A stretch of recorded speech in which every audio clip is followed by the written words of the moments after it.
Ариун төргөө үзэгчтэй би Томч Дүлгөө. Өнөөдрөөс эхлээд та зөвхөн 2 дугаар суваг телевизийн эфирээр миний бэлтгэх мэдээллийг хүлээн авч үзэх боломжтой. За энэ бол 2 дугаар суваг. Надад баримт байна. Энэ баримтыг хэрхэн тайлбарлахыг та яг одоо хүлээн авч үзэхэд бэлэн болсон байна. Баримт тайлбарын эхний нэвтрүүлгээ танд хүргэх товч агуулгыг танилцуулъя. За эхний нэвтрүүлгийн дугаар ерөнхийлөгчийн санаачилсан давхар тэгэл тайлбарлах хуулийн төслийн хүрээнд баримт зохиж байна. 2012 онд улсын хурлын гишүүнээр ажиллаж байхдаа ашиг сонирхлын зөрчлийн тухай хуулийг санаачилж байсан гишүүн өнөөдөр шинжлэлийн засгийн газар сайдын өрөг гүйцэтгэж байна. Мөн тэрээр их хурлын гишүүний давхар харьяалалтай харамсалтай нь ашиг сонирхлын хуулийг санаачлан батлуулсан нэр бүхий гишүүн сайдын суудлаас хохирох бодлого байгаагаа хэвлэлээр мэдэгдлээ. Сонирхлын зөрчил үнэртүүлж байгаа хууль зүйн сайд Тэмүжинг санаачилсан хуулиа хэрэгжүүлэхийг шаардаж байна. Улсын хурлд харьцангуй олох гэгдэж байгаа ардчилсан нам хөөрхийлөлтөнд Монгол улсад ардчилсан сонгуул явагдаж эхэлсэн 1992 оноос хойш нэг ч удаа дангаараа төрийн эрхийг барьж үзсэнгүй. За түүнээс өмнө бол бүрч үгүй. Тэгээд ч одоогийн фракц хоорондоо гидсээ жилцэх ардчилсан намын туурах бүтэн болсон цаг хугацаа харах юм бол чавас гэмээр туршлага харагддаг юм а. 2000 онд ардчилсан хөдөлгөөний төлөө үзэл бодлоо илэрхийлж явсан тархаа бутархаа хэсэг нөхөд нэгдэж ардчилсан намыг байгуулсан нь марахгүй үнэн. За үүгээр нь тус намын түүхт гих туршлагыг илээсэн жилээр нь тоолж үзэх юм бол төлөвшөөгүй хугацаа харагдаж байгаа юм. Тиймээс хөөрхий ардчилсан нам одоогийн байдлаар түүхэндээ нэг ч удаа төрийн эрхийг барьж үзсэнгүй гэж хэлэх үндслэл бүрдэж байна. За энэ парламентын бүрэн эрхийн хугацаанд ч гэсэн тэдэнд тийм боломж хараахан бүрдэж чадахгүй.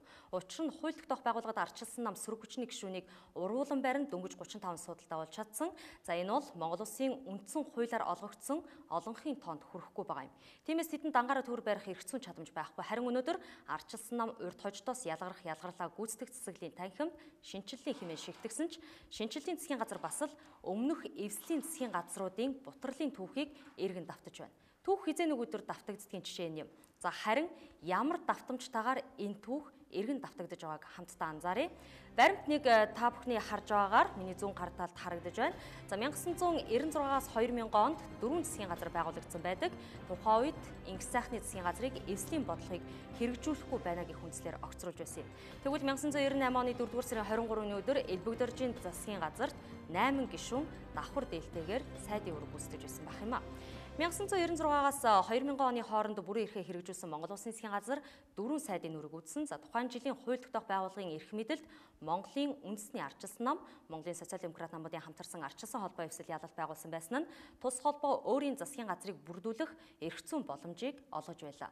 Ингэснээр 4 ерөнхий сайд дөрвөлээ ардчилсан холбоо эвслээс нэр цохогдож байсан. За гэхдээ нэг нь гаднаас орж ирсэн байдгийг баримт нэгээс та дахин анзаарч харахыг хүсэж байна. Монгол Улсын ерөнхийлөгчөөр улиран сонгогдсон ажиллаж байгаа захиагийн Элбэгдөрж 1998 онд Ингис сайхны засгийн газрыг эвслийн бодлогыг үл хэрэгжүүлж байна гэх үндслээр сөрөг хүчинтэйгээ эвсэж унгааж за өөрөө ерөнхий сайдын судлыг заламжлахдаа түүний танхимын 10 сайдын 8 нь улсын хурлын гишүүний давхар харьяалтай байжээ.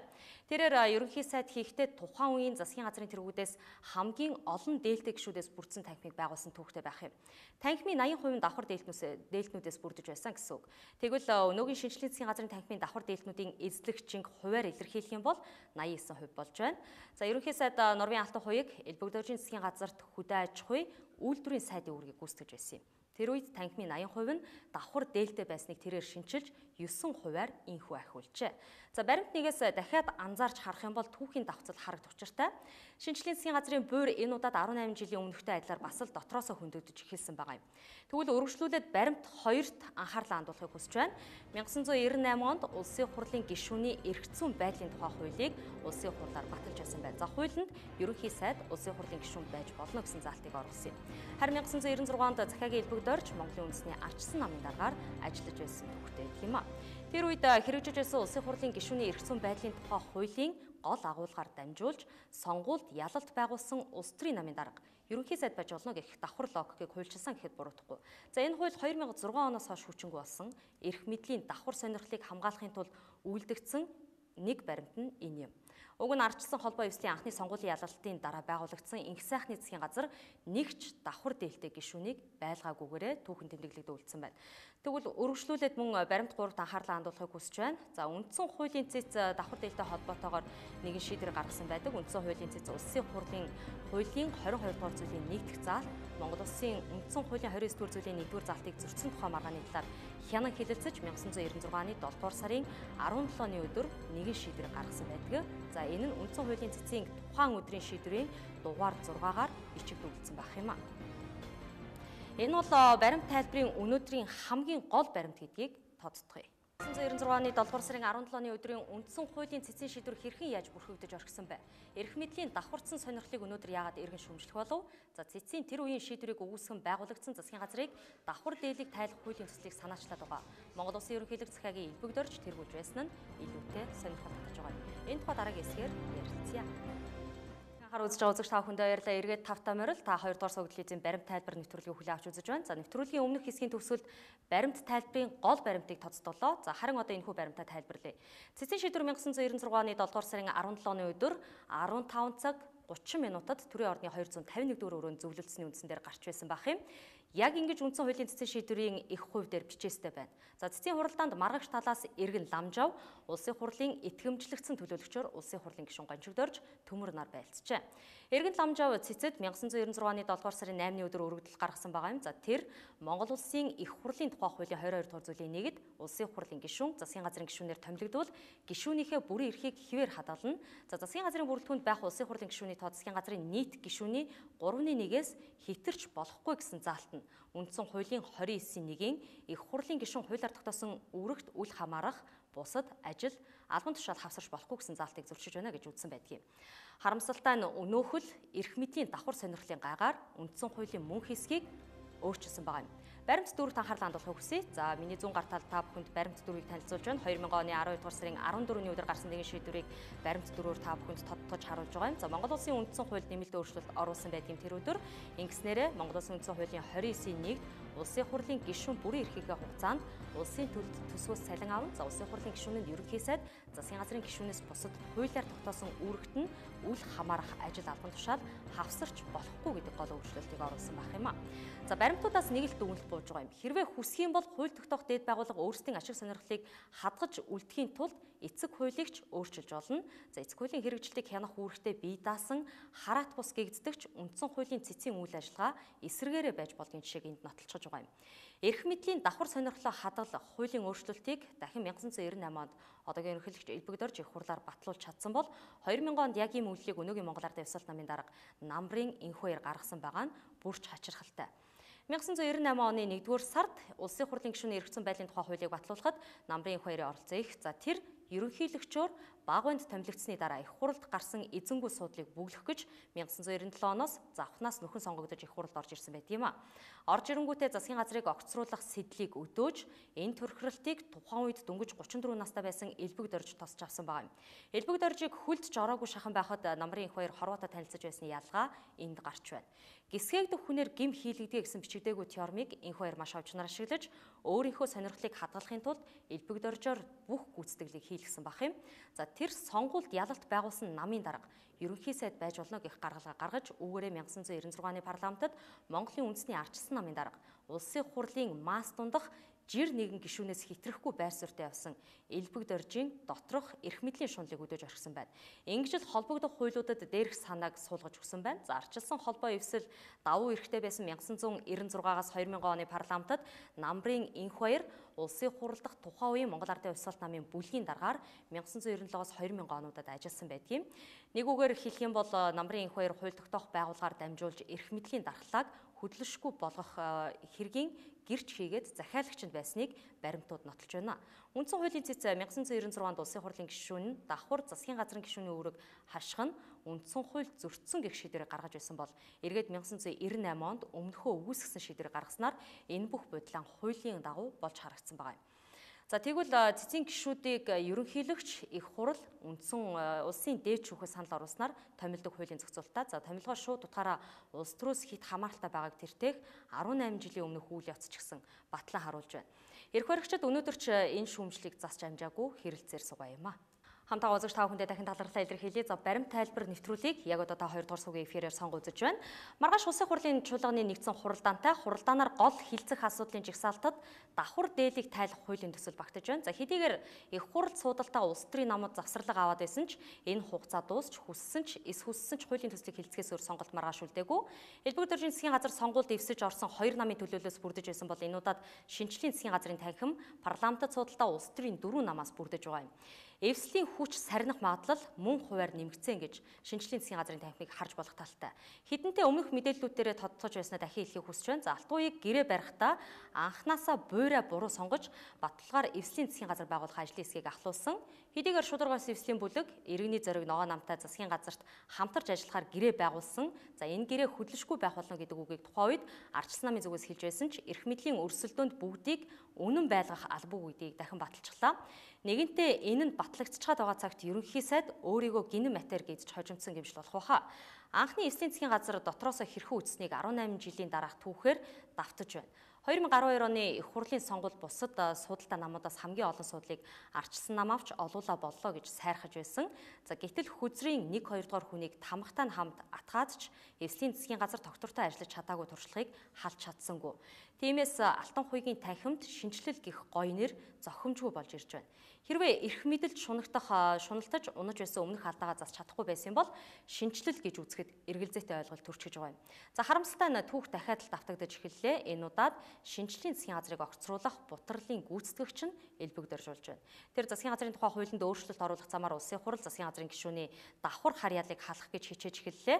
Гисэн атлаа өөрөө яг одоогийн шиг их хурлаасаа давсан эрх мэдэлтэй засгийн газрын тэргүүнээр ажиллаж байсан түүхийг өмнөх хэсгүүдэд тодруулсан юм а. За түүнийг давхар эрх мэдлийн сонирхолд хүрэхэд нь сөрөг хүчний дэмжлэг түлхэц болж байсан. Өнөөдөр ч мөн сөрөг хүчин гол дэмжигчийн байр сууриас оролцож эхэллээ. Хэрвээ засгийн газрын гишүүдийн давхар дээлтэй 17 сайдын дээлийг тайлж чадах юм бол элбэгдэрж 2 чудаа засгийн газрыг биечлэн огцруулсан түүх улс төрд бичигдэнэ. Уг нь ерөнхийлөгчийн өргөн барьсан хуулийн төслийн их хувьд зөвхөн ерөнхий сайд давхар дээлтэй байж болно гэсэн хувилбар төлөвлөгдсөн байлаа. За анхны хувилбараар нь их хурл хуулийн төслийг хилцээд баталсан тохиолдолд одоогийн засгийн газрын бүрэлдэхүүн тэр чигээрээ огцорхоо сүр гарцгүй. Энгүүл ардчилсан нам дараагийн засгийн газрын бүтцийг байгуулах боловсон хүчингүү. За дээр нь урдын адил манантай засгийн газарт байгуулагдах уу гээд олон улс төрийн хүрээнд хүлээлт үүсгэж байгаа асуултууд гарч ирж байна. За ингээд ерөнхийлөгч хуулийн төслийг санаачилсан хэрхэн ямар өөрчлөлт тохирох шигтгэх нь их хурл судалдаа бусад улс төрийн намуудаас шалтгаална. За яг энэ шалтгаан нөхцөлийг хилцэх нэгдсэн чуулганы хуралдаан болох учиртай юм. За гол нь ардчилсан нам сөрөг хүчинтэй харьцуулах юм бол боловсон хүчний хомслоо нөхөж амжаагүй тул улсын хурал дахь ардчилсан намын бүлэг зайлшгүй тохиролцоо хийхээс өөр аргагүй байдалд орж эхэлнэ. Энэ агуулгаар намуудын дундаас үндсэн чигүүргийн яамдын сайдууд давхар дээлтэй байж болно гэх санаа гарч эхэлсэн байж мэдх юм. Үндсэн чигүүргийн яамд сангийн яам, гадаад харилцаа, хууль зүйн, байгаль орчин, ногоо хөгжлийн яамдад багтдаг.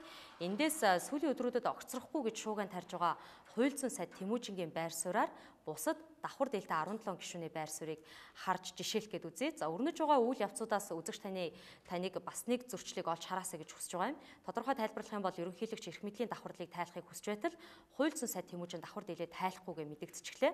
За Тэмүүжингийн хийсэн мэдэгдлийн өмнөөс ичих хэрэгтэй гэдэг шүүмжлэл олон нийтийн дунд гарч байна. За санахаар уг нь тэр 2012 оны парламентод нийтийн албанд нийтийн болон хувийн ашиг сонирхлыг зохицуулах, ашиг сонирхлын зөрчлөөс урьдчилан сэргийлэх тухай хуулийг санаачилж батлуулж байсан. За сонирхлын эсрэг хууль баталчаад ичихгүй өөрөө давхар эрх мэдлийн сонирхол ханхлуулж байгааг ч гэсэн зарим улс төрийн намуудаас шүүмжилж эхэллээ.